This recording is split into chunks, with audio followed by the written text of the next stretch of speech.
জুবিন দাই কিন্তু এষাৰ কথা যদিও আমাক চাই আছে আজি, জুবিন দাই এষাৰ কথা বহুত দুখ পাইছে এইটো কাৰণ কেলৈ জুবিন দাই বিভিন্ন জাতি ধৰ্ম লৈ গান গাইছে আৰু জুবিন দাই কোনোদিনাখন কোনো জাতি ধৰ্মলৈ কোনোদিনাখন ভেদাভেদ কৰা নাছিলে। কিন্তু আজি আমাৰ অসমখন এনেকুৱা এটা পৰিস্থিতি চলি আছে, যি কিছুমান মানুহে লোভত আজি কিছুমানৰ কথা শুনি যি অসমখন ধ্বংস কৰি নিজৰ পকেট মালামাল কৰি আছে, তেওঁলোকৰ কথা শুনি আজি আমাৰ অসমৰ কিছুমান অসমীয়াই নিজৰ অসমখন ধ্বংস হ'বলৈ ঠেলি দিছে। কিন্তু জুবিন দাই এই কথাটো দুখ পাইছে মই জানিছোঁ, কাৰণ কেলৈ জুবিন দাই কোনোদিনাখন ভবা নাছিলে যে আমাৰ অসমখন আজি জাতি ধৰ্মলৈ আমাৰ ভেদাভেদ হওক, আমাৰ অসমৰ অসমীয়াই আজি মানুহ চিনি নোপোৱা হওক, যি অসমীয়া এটা যুগত শ্ৰেষ্ঠ বুলি জনা হৈছিলে, আজি সেই অসমীয়াই আজি মানুহক চিনি নোপোৱা হৈছে।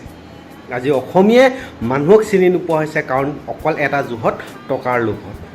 কিন্তু এই টকাৰ যি আপোনালোকে পাই আছে আজি আঁচনি হওক কিবা হওক, কিন্তু সেই টকাৰ লোভত আপোনালোকে যি মৰিছে সেয়া আপোনালোকৰ বেছি দিনৰ সুখ নহয়। সেই কথাষাৰ মনত ৰাখিব আপোনালোকে, কাৰণ আপোনালোকে আজিলৈকে যদি আপোনালোকে প্ৰকৃত আপোনালোকে যদি জুবিন দা প্ৰেমী হ'লহেঁতেন, আজি আপোনালোকে জোৰ দিলেহেঁতেন জুবিন দাৰ ন্যায় ক্ষেত্ৰত। কিন্তু সকলোৱে অকল মৰি আছে আঁচনি, তাৰ বাহিৰে আমাৰ অসমীয়াই একো চিনি নাপায়।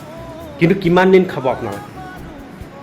এটা কথা মনত ৰাখিব আমাৰ অসমীয়া, যে 100 গোৰ মাৰিলে বাঘৰ মৃত্যু বুলি আমাৰ অসমীয়াত এষাৰ কথা আছে। গতিকে এসময়ত সেই ফল আপোনালোকে নিশ্চয় গম পাব।